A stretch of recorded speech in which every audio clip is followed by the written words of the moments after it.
Hello, welcome back to PipeCast. On this episode, we'll be covering Tree Mixture by RNL. Robert Lewis. Robert Lewis. Let's look at that blend real quick. Here is Robert Lewis's Tree Mixture. What it is comprised of is Bright Virginia, Red Virginia, Latakia, Oriental, and Black Cavendish. And it's pretty spread out. There's a lot going on here. You have your dark leaf, which is the Latakia and the Black Cavendish. The more darker, or the more medium brown, which is your Red Virginia, your Oriental, and then you have these lighter specks popping out, which is the Bright Virginia, of course. At first glance, you may think that this is Latakia heavy, but because it's hard to distinguish the Black Cavendish from the Latakia, I wouldn't necessarily say it is Latakia heavy. It is described as medium bodied. So I'm sure that probably half of what you're seeing that's dark, or maybe a little less, is a Black Cavendish. But yeah, this is the blend. It comes in a nice ribbon cut. It 10 note, and as far as the complexity of it, it's very reminiscent of Artisan's Blend by Ashton. So let's get back over and see how it smokes. All right, that was the blend. This is my first impression. He's the last reviewer. So yeah, I've just started smoking it. Right out of the gate, the 10 note really reminded me of Artisan's Blend. So this has the Orientals, the Latakia, some Black Cavendish. I'm not sure if it's the Black Cavendish that we know, or is it the steamed one? Probably steamed. This is a Kohlhaas and Kopf blend, so it's a German blender, which means they probably have a European processing for the Cavendish. Okay, so it's got that, and then it's got it's got the Virginias. So very similar to Artisan as far as the makeup of it. I think Artisan have a little bit of Perique in it though? Yeah, I think so. Yeah. But it does have the Black Cavendish. Now that Cavendish may not be the steamed. I don't know. I think Kohlhaas and Kopf blends Artisans. Oh, they do? Okay. I think so. Well, there we go. Don't quote me on that. It could be a what's the other blending house? The Scandinavian Tobacco Group. Yeah. It could be STG, but yeah, right out of the gate, I mean, the 10 note reminds me of Artisan, and even here in the bowl, I mean, it's kind of artisan-y. It's less smoky, or that's sacred kind of flavor that you get with Artisan. That's pulled back a little bit, and I think the spice of the Oriental comes forward a little bit more. So I actually, this is a really good blend. I really like this because it does remind me enough of Artisan, and I just had Artisan, 2 days ago. 2 or 3 days ago, and man, I mean, like, I love that blend. And this is like the perfect, what do they say in screenwriting? Give me the same but different. yeah. That's what this is to Artisan. It's like it's like a compliment, like a complementary blend, like a sister blend, like Skiff to Squadron. That's kind of what this is to Artisan. It's so good. This is my first light. It may change as the bowl goes through. I would get this to kind of just to have, like, with Artisan. I might even like it more than Artisan. I don't know yet, because I really like that spice that's happening. I really do. I didn't think I would. Yeah. I mean, I like spicy stuff, but what makes Artisan so great is the smoky, I think we said this in a previous video, the smokiness with, like, that underneath that kind of pops out from time to time, but then the smokiness comes back. This it has the smoke, but it's that spice is on top of it. And man, I don't know. I'm gonna smoke it a little bit more and let you talk about it. Watch it. He's gonna hate it. Actually, I don't hate it. I loathe it. This is the worst blend I've ever. It's a really good blend. It's I think it's described as a medium English. Okay. And I think that is a pretty good description, because while there's a spice on it, while there's a smoke on it, while you can taste some of that creamy Virginia and that sweet Cavendish, what I like about this blend is that I feel that this could be an all-day English. It's comfortable enough that I'm enjoying everything about it. It's complex enough that I'm not left with I don't know what you would call it, like a Bankside thing going on. Where it's nothing, or a Balkan Sobrani. Where I have a lot going on in a good way that feels melded, and I can smoke it for a long time. So while Quiet Nights is a great example of a peas blend that I really like, you can't smoke Quiet Nights all day. You probably could if you're like real hardcore about your Latakias, but I feel like it sort of fatigues my tongue enough that I have to pull back a little bit, allow myself to readjust, maybe pull something else in, and sort of blend off that or smoke off that Latakia. And this doesn't mean like, I'm smoking literally all day, Quiet Nights. I'm talking about like if I have 2 bowls, I think I'd smoke a bowl a day every other day or something like that. Yeah. If I smoke, say, 2 bowls of Quiet Nights, I need a couple of days to retire my Latakia and pull something else in that's a little bit subtler. I have a tendency to, when I'm like doing some sort of thing in my shop or just whatever I'm doing in general, I have a tendency to smoke while I'm doing it. And this is a perfect example of this little pipe. It's just a tiny little bowl, and I just kind of keep it clenched, and I'm just working away. It'll go dead. I'll keep it in my mouth.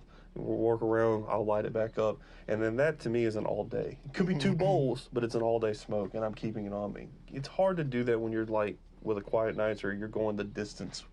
If you're going to smoke 2 bowls on a Saturday while you're working in your shop, or you're doing something with like outside. It's not always going to be. It's not going to lend itself. In my opinion, it doesn't lend itself to being. Well, you're definitely going to. If you do it on a Saturday, you're not going to be coming back to it on Sunday. This you will. Okay, and you're referring to more like a Quiet Nights. Anything that's really, really robust in Latakia can smoke out your tongue. Yeah. I've smoked 2 or 3 bowls of this in a day on a Saturday because I've had this for a little bit, and it works. I have no complaints about it whatsoever. I've been working with it as it's actually kind of funny because you're not going to hear this very often from me, but it's a rotational blend. You can bring this in. I can bring this in and start smoking it on the reg and be fine with it. It is as good a blend as you're going to get if you're trying to just if you've been smoking for a long time, you're trying to discover something new, and you want something that's not aggressive but is good. Tree mixture. Yeah. And this is funny because this is what we've been trying to do here lately is take some pollings from comments and review. And this was actually a comment. Someone had mentioned that they like tree mixture on our skiff episode. Yes. And I got on Smoking Pipes, sold out, of course. I put in a request, an update request. It's like you put in your email and they'll tell you when something comes back in stock. Literally the next day it came back in stock. Oh. So I ordered a couple tins and started smoking it, and then Patrick and I broke down kind of what we were going to do to get us into the new year, and I think this is the new year. This is the first blend of the new year. And, me, as far as Scottish blends, I've kind of been like here or there with it, and this, man, makes me, I might have to go back and check out Goblin Mixture, but yeah, like the more I'm smoking, and this is the first Robert Lewis blend I've ever had. I don't know if you've had anything by Robert Lewis before. I agree wholeheartedly. There's not really much to say because this is a really good blend. I agree that it can be a rotational. I think I will start to, if I smoke, because, I don't smoke more than 1 bowl a day. Like, only time I do that is when sometimes we'll record multiple videos in a day, and I'll smoke, several bowls then. But most of the time I smoke 1, sometime in the morning or in the, around lunchtime. And, I'll smoke anything. It doesn't really matter. And so sometimes it's Artisan's Blend. Sometimes it's, full Virginia Flake. It doesn't matter. But this will be something that, when I want a little bit of Artisan's, but I want some spice. And it's got some interesting, I was noticing kind of in the retro hail, there's some nice, I guess it might be some fruitiness from the Virginias that come through, because normally, I smoke a lot of Perique blends, and when you retrohale, Perique takes over. No matter what the proportion is for Perique, when you retrohale, it's going to be there. And this doesn't have it, and because that's not there, I'm getting a little bit more of the sweet souriness of the Virginias in the retro, which you don't get that in Artisan's blend either. Right. So it feels like identical to the comparison of Skiff and Squadron being sister. This feels so sistery to Artisans, and I'm shocked that they're not made by the same person. That's how close. I don't know if they're not made by the same person. Well, I mean, I'm talking about like the company. Yeah, Coalhouse and Cop or No, Scandinavian. I mean like the blender. Oh, the blend. Oh, you mean like Artisan's blend and Ashton's. Yeah, I'm shocked that it's not the same. Like they're both not Robert Lewis or they're both not Ashton. That's what's shocking. Like the person who has the recipe, I'm surprised. I got you. Because I was like, they're not. I don't know. I can't verify. I want to say. I think Artisan's actually Scandinavian tobacco. Yeah, so they are two different blending houses. So that's even more shocking. That they're not only are they two different companies, but they're two different blending houses, probably. We'll check and make sure. But like I said, there's not really much else to say because this is like I recommend this more than anything I think we've ever smoked. Well, the Patience of Dr. Silence, but you can't get that. If you can get your hands on Tree Mix. Dr. Silence is really good, and then that is really good too, and that looks like it's steady. For a German blend, like Coalhouse and Cobb, it's so good. I mean, like when I say a German blending house, I feel like they are better at certain things than other things. I think we've had this discussion before, but that's a good Latakia blend for a German blending house. Yeah.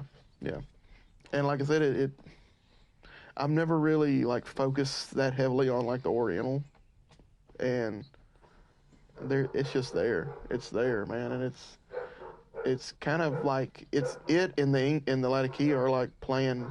They're dancing around, having a good time, and it's really nice. I don't know. Dogs are getting upset in there. Yeah. Well, hey, we got dogs at my place. We got dogs at your place. Yeah, but they're my dogs. So I can. Yeah. Blame anybody, blame you. But yeah, so we recommend Tree Mixer if you can get your hands on it. If you like a lot of, like if you like Artisans, if you like, if you want a more all-day Artisan, kinda, this is what this is. So if you like that, get it. Shout out to whoever recommended this. I can't remember their name. I'm sorry. I read y'all's comments, and like I try to go out of my way. I really do go out of my way to, if you recommend or you say, what's your opinion on this? I'll buy it. Yeah. And I'll review it. Yeah. We don't get a lot of these comments. I was talking to Patrick as we've come back. I feel like our interactions have gotten a lot more robust. We really enjoyed kind of seeing and reading the comments and going through some stuff. We're not looking for a large subscriber base, but we are looking for an interactive one. Yeah. And we will smoke what you recommend us to smoke. Yeah. This is a tobacco with some ramblings, but we like to be upfront with our pipe tobacco reviews. Yeah, for sure. But speaking of which, new year, new us. Yeah. Whatever. Like. Yeah. I think that it's a good time to kind of talk about going forward and like what we've been working through in our heads. Yeah. Sure. So obviously we're not going to change the filler content. No. I think that that's the best way for us to present a tobacco to you. You have like what you're going to initially see with a first impression, and then you have someone that's been like kind of living with the tobacco, and that's their responsibility to kind of give you the finish up. Yeah. So and then a breakdown of the components. We like doing that. That way you can kind of see the makeup of it. We're not going to claim ourselves to be absolute professionals, but I think this is the best way to handle it. So you'll be getting more filler episodes as we go along. Mm-hmm. Another thing that we want to do is we would like to do what we're going to call hodgepodge, which is just us buying what is deemed a codger blend or over-the-counter blends. So your Carter Halls, your Captain Black, Prince Alberts. I'm looking for anything that's like that. And we're going to throw in an episode and just tell you if it's good or not. It's kind of like just like I don't know, because we're so used to smoking like what we consider an elevated blend. Yeah. Or elevated blends. What I really want to do is just start pulling in things that the everyman smokes who maybe not as interested in tobacco. He's just like, yeah, I found it, Prince Albert, boom. Yeah. And give an honest opinion. Like we're not going to because they're so readily available. I think our reviews will be more tempered, but I would like to start pushing in some of these. We know we got about 4 or 5 episodes already.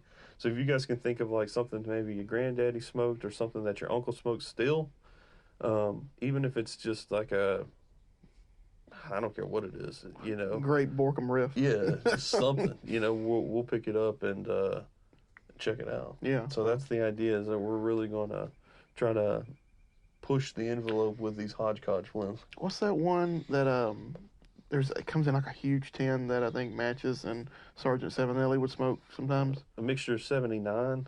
Well, there was something else that was like, man, what was it? It was like 4 something or K. No, it wasn't 4K. It was Q something. I know what you're talking 3Q, about. 3Q. Is that what it's called? Yeah, maybe. We'll look into it. We'll find out. Something like that. It was a huge. It's kind of hilarious because a part of this hodgepodge blend is we're going to resurrect Haunted Bookshop. Yeah. I don't care. It's not bad. These aren't bad. I'm not going to knock Prince Albert either. No. We're going to try them, and we're going to be honest about.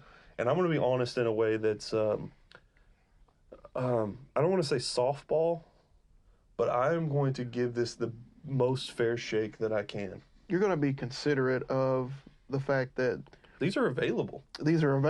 But they're also a lot of people who smoke them don't come from a place of exploration. Mm-hmm. They come at it from this is what my granddaddy smoked. This is what my daddy smoked. This was at the drugstore that you could get like right.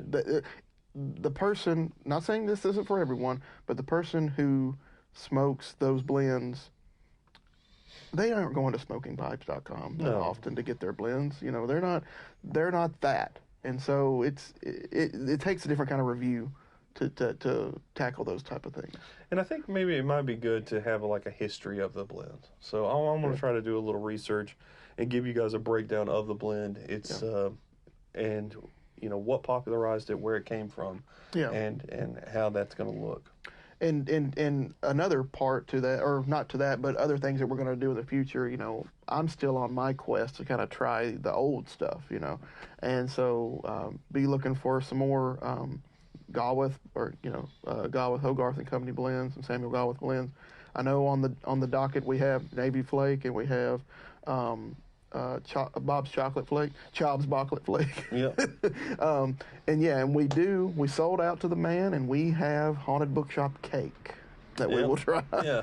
Not because we're trying to compare it like we did with plum pudding, compare it to the original. It's the same blend, but we're just gonna it's gonna technically just be a review of Haunted Bookshop. It just happens to be in cake form. Yeah, we'll see. I mean, I haven't smoked Haunted Bookshop in years. So I'd like to just return to it, see what that's all about, and I might just throw it into this hodgepodge blend as a kind of a salute to Matches too. Yeah, a salute to Matches. So I haven't had it since that first year, the first season of us doing PipeCast, the podcast. Mm-hmm. I haven't had it since then. So 2019, I don't think I've had it since then. So, but yeah, that's some of the plans we're going to be doing. A little bit more comparisons here and there. So be on the lookout for it. We'll try to be as regular as we can, but we'll see how it goes. We have some other ideas brewing that are going to be more complicated to get in, and it's one of the things we mentioned was maybe building some things like to house pipes in. Yeah. And seeing what that would look like and maybe if we have plans or something, just providing them. We're not looking to make a buck off any of this stuff, but if we do something, show the process, film it, and then just have a one-off episode of that. Another thing that I'd like to do that's probably not going to come in 2023 unless I really get to it is you're going to be blown away by what I'm about to say. Oh, God. Because I haven't mentioned it to you. So this is new to Patrick. I was actually thinking about getting the corn seeds for the corn seeds that Missouri Meerschaum makes to grow their pipes. Mm-hmm. And growing that breed of corn in my yard. Okay. And then taking the couple of stalks that I have of that corn and making a corn cob. Okay. Like completely from scratch.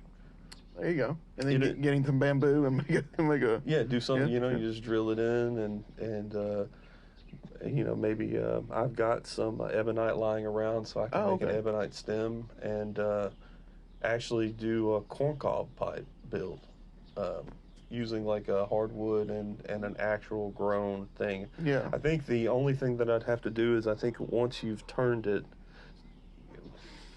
because you'll drill it. It's a complete drill press. So in case you guys don't know, if you look at a corncob pipe, it's smooth. That's plaster of Paris. It's also been lathed and drilled through, and then you put a hardwood cap at the base, and then you drill in from an angle, and that's how you get your or straight. Doesn't really matter, and that's how you get your stem. Yeah, Golly, man, having trouble, but that's how you get your stem. Is another hardwood, then you fit your actual like lucite, vulcanite, or ebonite stem. Okay. So that's something I'd be interested in doing. I don't know if I'm going to have time to procure the seeds and set up somewhere to grow the tobacco. Yeah. Tobacco? Grow the corn. We're going to make a pipe out of tobacco. They call that a cigar in the business. in the business. You guys are probably not familiar with this terminology. But, yeah, so we'd like to do something like that. I actually might just get the seeds to make him grow it. His wife has a green thumb. Yeah. I don't. She could do it. What? Yeah, she could do it. She did. She's good. If you want to use a bamboo stem, she could procure that. Yeah. She goes out and like finds like young bamboo, cuts it up, and then makes like this like, it's kind of like it reminds me of chicken Alfredo, but it's not Alfredo pasta. It's young bamboo that's been shredded instead of noodles. It's pretty good. But yeah, your wife's cool. Yeah. I'll tell her you said something. that. Don't tell her that. Don't tell her that you think she's cool. Tell her I hate her. They have a rivalry over me. I think they're jealous of me, or they're jealous of each other. So, yeah, that's what there happened. can only be one best friend for Patrick, and that's me. I know he married her and stuff, and I know I was in his wedding and stuff, but I didn't. I had my fingers crossed the whole time. You knew it was folly. Yeah, I was like, the way I feel about this, I don't want to do this in it. As he handed me the ring, I felt the fingers. Yeah. I leaned in and I was like, you can leave. You still have time. You still got it. No one's stopping you. Side note: I was at a wedding one time, and the bride is walking down the aisle and she's just sobbing. She's just boo-hooing, and this guy leans over to a friend of ours and goes, "If I was Will, I'd tell her to sop it up." Like when he got. And it was just one of the, it's a special moment, but we're over here just giggling at it. So, but it was a good wedding though. My wedding? Yeah, your wedding. Oh yeah, it was good. I don't want to come across that I don't like your wife. But you kind of do. You want that to come across. What I'm saying? Yeah, I mean, like to her. Yeah, to her. We have this thing going on. Yeah. Yeah, she was trashing me last night. Yeah, I was on the phone. I come in from bringing the kid home from daycare and talking to Zach, and she's in there messing around in the kitchen and doing the Lord's work, making food and whatnot. And I just walk in and she's like, "Who are you on the phone with?" I was like, "Zach." She goes, "Why are you on the phone with Zach?" Oh yeah. What are you talking to him for? So he's got nothing new to bring to the tables, what she said. So I threw that thing on speaker so they could kind of have like a 5-minute just bashing each other. Yeah. So, but yeah, that's some plans for the future. So just hang tight with us. We'll have some good videos for you soon. That's the plan. We want to make it fun and interactive and give you guys some ideas of things to do where you're not just listening to us gab about tobacco, but we do love it and we love the interaction. So, and I'm going to say this one more time. Please leave a comment of what you want reviewed, and then next time, I'll acknowledge whoever commented that tree mixture. Mtl Piper. Thank you, MTL. We appreciate the recommendation. Yeah, thank you. Thank you so much. We'll be back with more episodes. You guys leave comments, and we will hit you up in the comment section. Thank you. Have a good one.